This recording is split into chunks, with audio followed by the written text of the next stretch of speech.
3 आठवड्यांनंतर राज्याला खात्यांसोबत मंत्री मिळाले. मात्र आता सगळ्यांचंच लक्ष लागलंय ते पालकमंत्र्यांकडे. अनेक जिल्ह्यांमध्ये 3ही मित्र पक्षांचे मंत्री असल्यामुळे पालकमंत्री कोण होणार यावरून जोरदार रस्सीखेच सुरू झालाय. त्यामुळे तिढा आता वाढण्याची शक्यता आहे.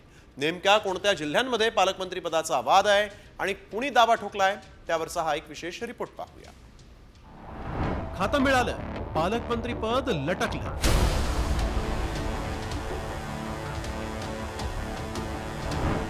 कोण होणार जिल्ह्याचा बॉस?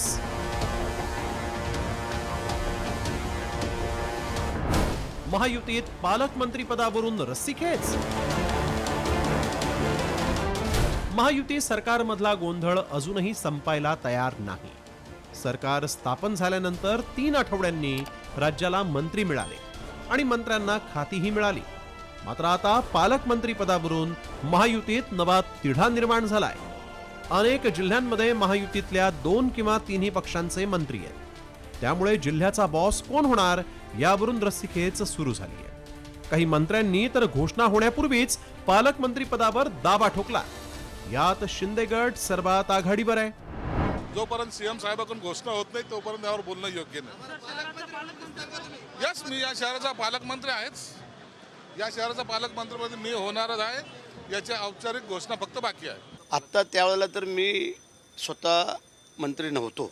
आता मी मंत्री आहे. आणि आज जर पाहायला गेलं तर भारतीय जनता पार्टी आम्ही महायुतीतच आहोत त्यांना धरून. परंतु आम्हाला मिळावं हे आमची इच्छा आहे आणि मिळेल. पालकमंत्री पदावरून केवळ संभाजीनगर आणि रायगडमध्येच वाद नाही तर अनेक जिल्ह्यांमध्ये जिल्ह्याचा बॉस कोण होणार यावरून रस्सीखेच पाहायला मिळणार आहे. नेमके ते जिल्हे कोणते आहेत पाहूया. पुण्याचा पालकमंत्री कोण? राष्ट्रवादीचे अजित पवार की भाजपचे चंद्रकांत पाटील? रायगडचा पालकमंत्री कोण? शिवसेना शिंदे गटाचे भारत गोगावले की राष्ट्रवादी अजित पवार गटाच्या अदिती तटकरे? बीडचा पालकमंत्री कोण?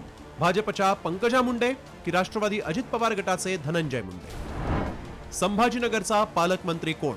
शिवसेना शिंदे गटाचे संजय शिरसाट की भाजपचे अतुल सावे? कोल्हापूरचा पालकमंत्री कोण?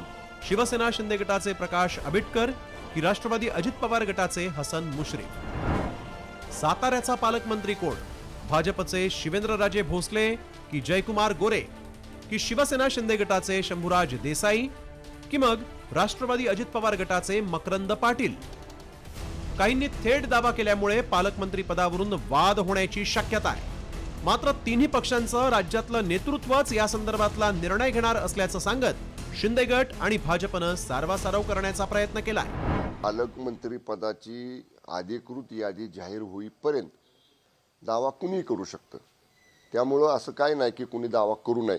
पण शेवटी मी मगाशी म्हटलं तसं अंतिम निर्णय हे 3 जण घेणार आहे. थोडा धीर धरा. कदाचित 2 दिवसामध्ये आपल्याला ते खाते तुमचं पालकमंत्री पदाची सुद्धा यादी कळेल. आम्ही आता जसं खाते वाटपाचा आमचा त्या ठिकाणी योग्य पद्धतीने पार पाडलं. आम्ही सर्व समजदार आहोत. एकनाथजी, अजितदादा, माननीय मुख्यमंत्री आम्ही बसू आणि कुठेही पालकमंत्री पदाबद्दल कुठलाही वाद तयार होणार नाही याची काळजी निश्चितपणे आम्ही घेऊ. पुढील काही महिन्यात स्थानिक स्वराज्य संस्थांच्या निवडणुका आहेत. त्यामुळे जास्तीत जास्त जिल्ह्यांचं पालकमंत्री पद मिळावं यासाठी 3ही पक्षांमध्ये जोरदार प्रयत्न सुरू आहेत. मात्र यामुळे घोळ होऊन पालकमंत्री पदही विस्तार आणि खातेवाटपासारखं लटकू नये म्हणजे झालं. ब्युरो रिपोर्ट, साम टीव्ही.